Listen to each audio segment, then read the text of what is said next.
अशहदु अन्ना मुहम्मदुर रसूलुल्लाह।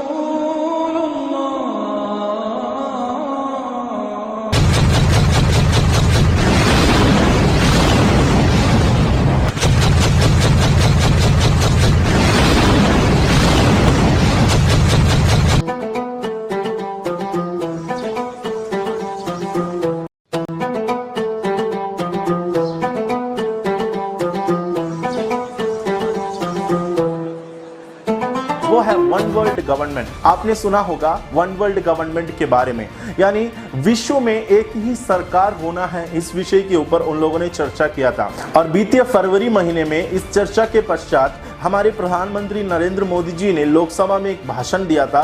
उस भाषण में भी उन्होंने इस विषय के बारे में खासकर बताया था। लोकसभा में नरेंद्र मोदी जी ने दिया हुआ उस भाषण का उस क्लिप को आप इसमें देख सकते हैं। पोस्ट कोरोना भी एक नया वर्ल्ड ऑर्डर नजर आ रहा है। पोस्ट कोरोना के बाद दुनिया में एक नया संबंधों का वातावरण शेप लेगा। हमें तय करना है कि हम वर्ल्ड वॉर के बाद एक मुख्य दर्शक के रूप में बदलती हुई दुनिया को देखते रहे और अपने आप को कहीं एडजस्ट हो सकते तो करने की कोशिश करें। हमारे लिए वो कालखंड भी वैसा ही।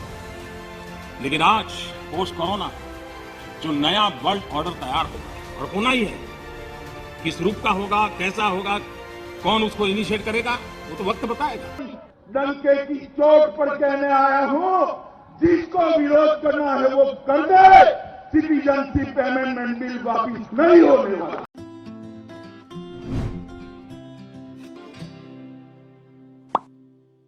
मोदी जी, अमित शाह जी, मोहन भागवत जी और आदित्यनाथ योगी जी, आप सभी का मेरे नए चैनल डिजिटल माइंड पर स्वागत है। मैंने अपना ये YouTube डिजिटल माइंड का चैनल आप लोगों के लिए ही खोला है। मुझे YouTube पर जाने का कोई शौक नहीं, नाम शोहरत इज्जत दौलत का कोई शौक नहीं।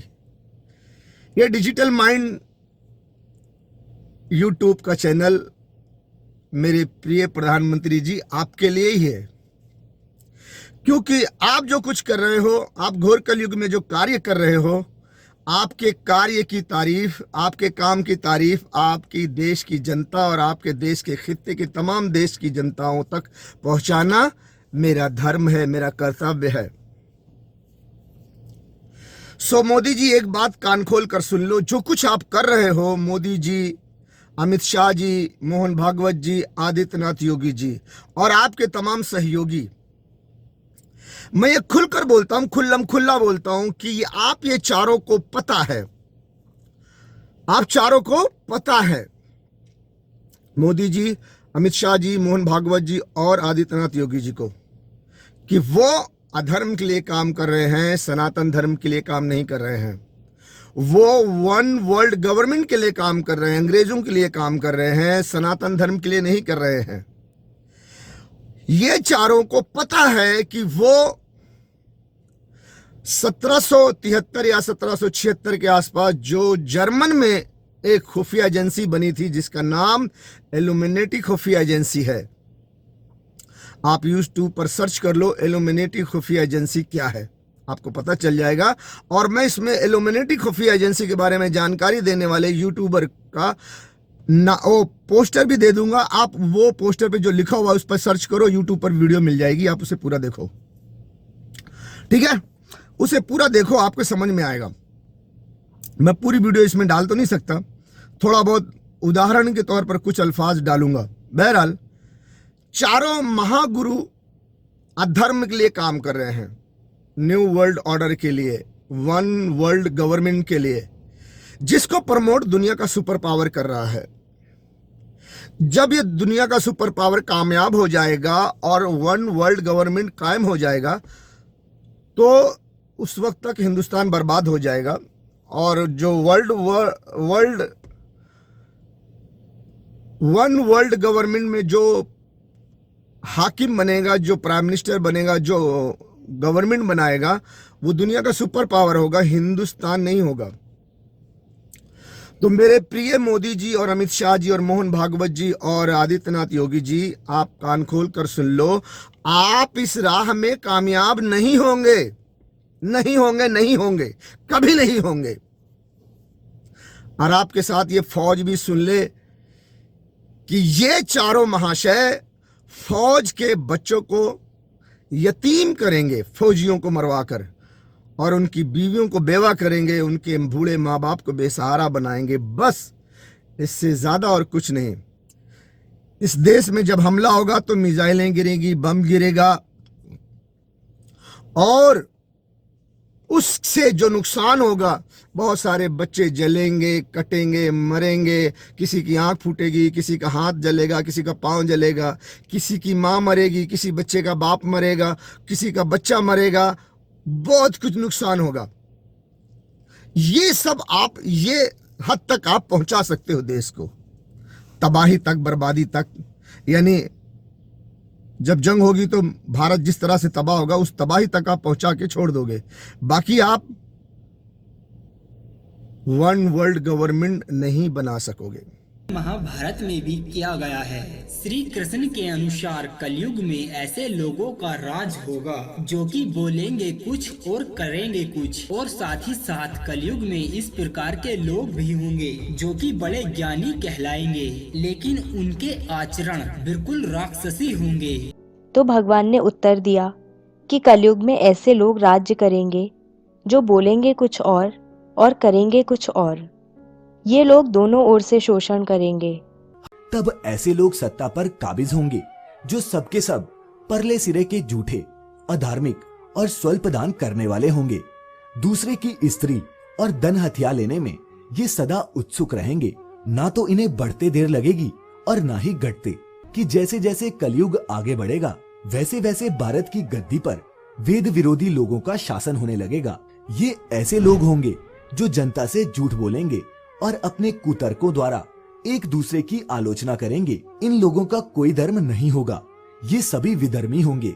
ये सभी मिलकर भारत को तोड़ेंगे और अंततः भारत को एक अराजक भूमि बनाकर छोड़ देंगे। द्वादश इस राह में कामयाब नहीं हो सकोगे।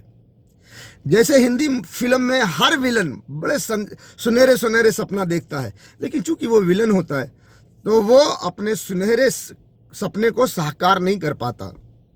रास्ते में बीच में कहीं ना कहीं हीरो से टकराना पड़ता है।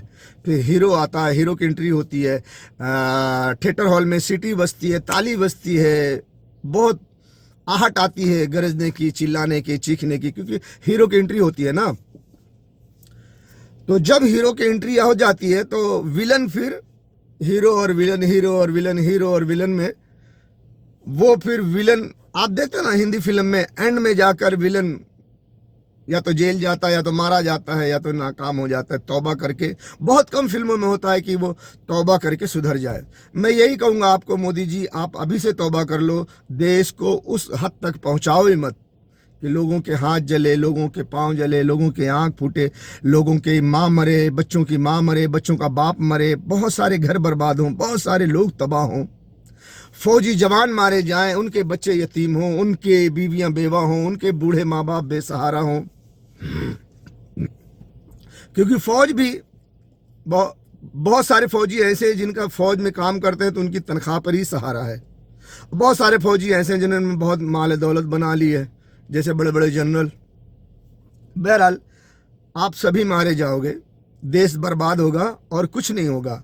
आप वन वर्ल्ड गवर्नमेंट नहीं बना सकोगे। जो भी प्लानिंग है उसमें कामयाब नहीं होंगे, कभी नहीं होंगे।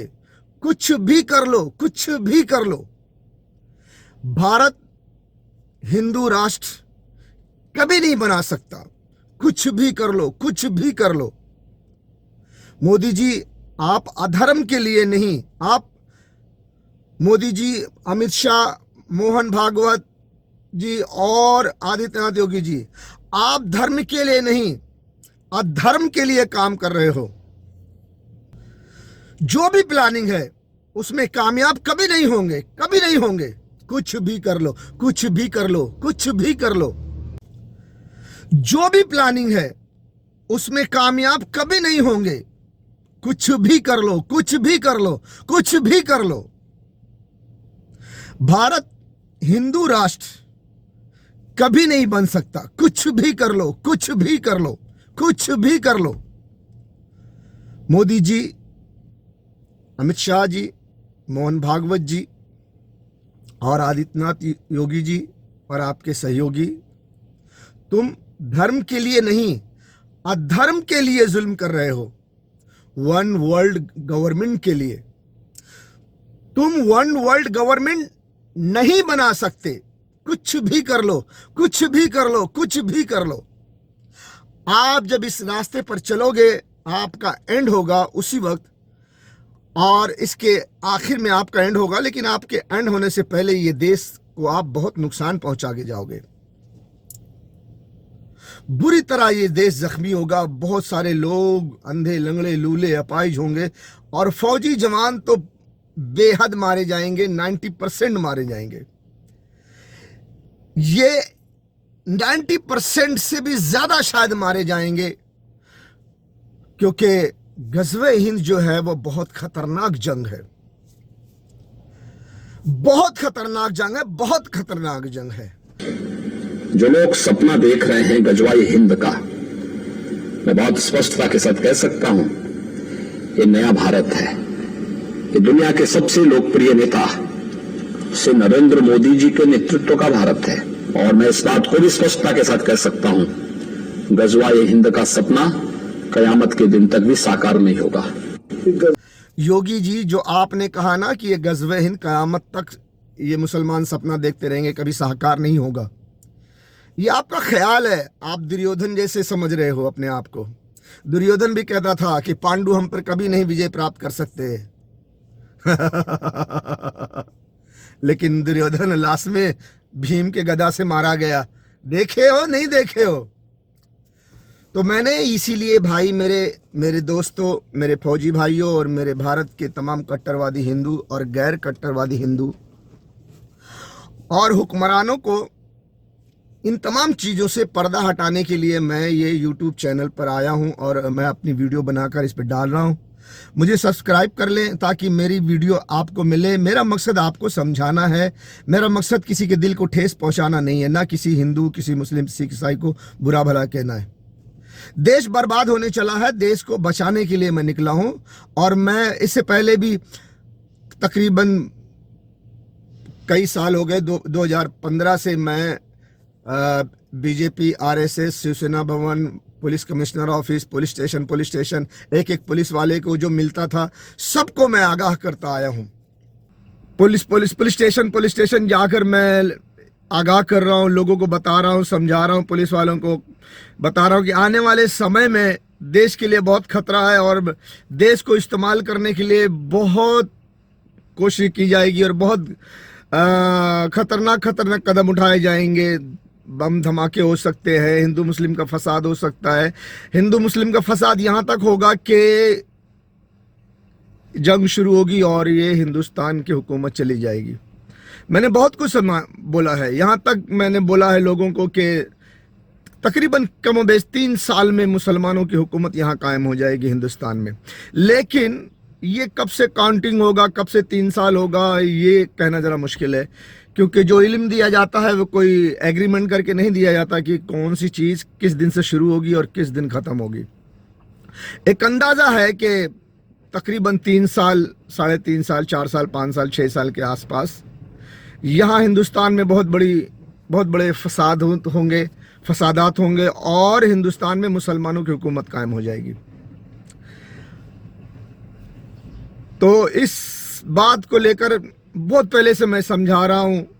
जहाँ कोई पुलिस की गाड़ी देखता था, मैं जाकर उनसे सलाम करता था, नमस्कार करता था और उन्हें बताता था कि आप फ्री बैठे हुए हैं। उनको लेटर देता था कि आप ये पढ़ें और वक्त से पहले जानकारी आपके पास मौजूद रहे ताकि आप आने वाले समय में देश की सुरक्षा कर सकें। बहुत से पुलिस वालों ने मेरी बहुत इज्जत भी की, पीठ भी ठोकी। बांद्रा रेलवे स्टेशन में, जो बांद्रा 1 नंबर प्लेटफार्म के बिल्कुल जस्ट बाजू में, वहाँ पे भी मैं गया था। वहाँ के एक इंस्पेक्टर थे, रेलवे के से शायद उन्होंने मुझे बहुत कमिश्नर ऑफिस का एड्रेस दिया कि वहाँ भी जाइए, आप वहाँ बता दीजिएगा तो सारे पुलिस स्टेशन में खबर हो जाएगी और लोग तैयार रहेंगे मुल्क की हिफाजत के लिए। बहरहाल मैंने लोगों को अलाउंस भी किया, यहाँ तक कि 2016 में मैं मदनपुरा से लेकर नागपाड़ा तक माइक लेकर मुसलमानों के मोहल्ले में अलाउंस किया